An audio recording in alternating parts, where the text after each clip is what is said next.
talk about this a little bit more, speak to Dr. Nikos Sotirakopoulos in York. He's the author of The Rise of Lifestyle Activism from New Left to Occupy, also a sociologist at York's John University.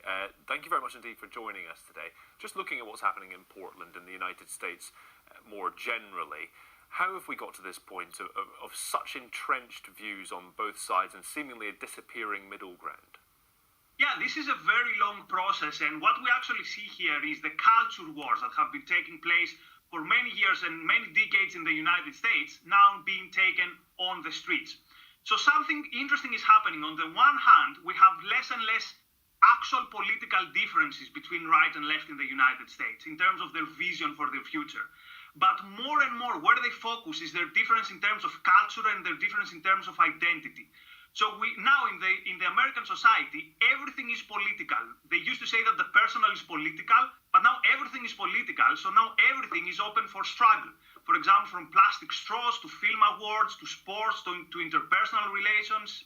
And what is actually happening is that because politics have become such an identity issue, any attack on someone's politics, so someone being in a different tribe basically, because what we see is clearly tribalism, means that this is like a direct threat to ourselves. So we need to fight them, and it's this hatred in both groups. There's this dehumanizing othering that, for example, we saw before the previous elections that Trump supporters used to say, lock her up about Hillary, and Hillary supporters would say that whoever supports Trump is a racist or even a fascist.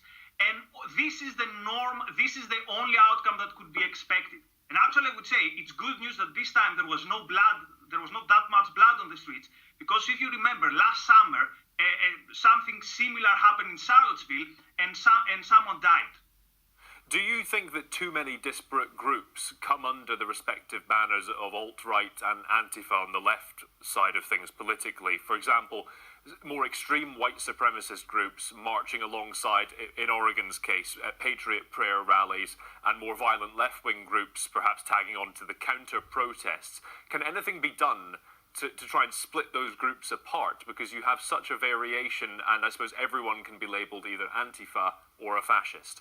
That's very important what you said, because now we see the term, for example, alt-right being thrown to everyone who is kind of on the right of Jeb Bush, whereas at the same time, the right is considering everyone a violent Antifa on the other side. I think it's very difficult to take these groups apart because they feed off each other. Again, they haven't got a very strong vision about what they want to achieve, what is their political creed, or what is their political vision, but they know very well one thing, that the other side needs to be destroyed, that the other side needs to be annihilated and needs to be silenced. And again, this is not something new. We've seen this happening for years in the universities. For example, you have mainstream conservative journalists like Ben Shapiro not being able to attend a university and give a speech without having hundreds of police officers to protect him. So this is something that has been that has been building up. And as politics become less and less about essence and more about these identity issues, I am afraid that this will become a bigger thing.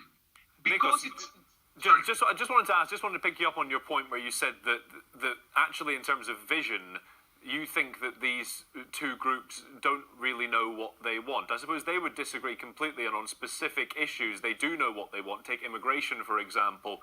You could say that those under the Antifa banner, and I include a lot of people in that, would be more liberal in terms of their approach to immigration compared to those on the right. Is it true to say that they don't know what they're marching for? Is that accurate, really? I would say that what is happening, they know what is their negative value consensus. So they know, for example, that they don't like the other side because it's against immigration. But if you ask them, what is your immigration plan? They don't really know.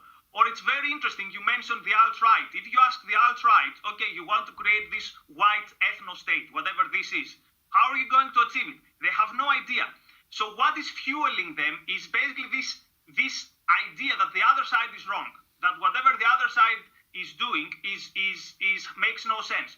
And of course, I'm not making a moral equivacy of these groups, right? It's one thing being a fascist and one thing being someone who wants to create a white ethno-state, and something else thinking that that the country is taken over by fascists. Although both might be wrong, but again, this reflects what happens in more mainstream politics. For example, has anyone got an idea what is Trump's trade policy or what would be the Democrats' economic policy? So more and more, even these big political parties are feeding off each other, and this creates this atmosphere that then feeds these fringe and more radical groups. But in a way, they are the mirroring of what happens in mainstream public sphere and the lack of ideas and the lack of visions in the mainstream public sphere, rather than like a Frankenstein creation that we have no idea where it came from. Okay, Dr. Nikos Sotirakopoulos, thank you for your time. Interesting to hear from you today.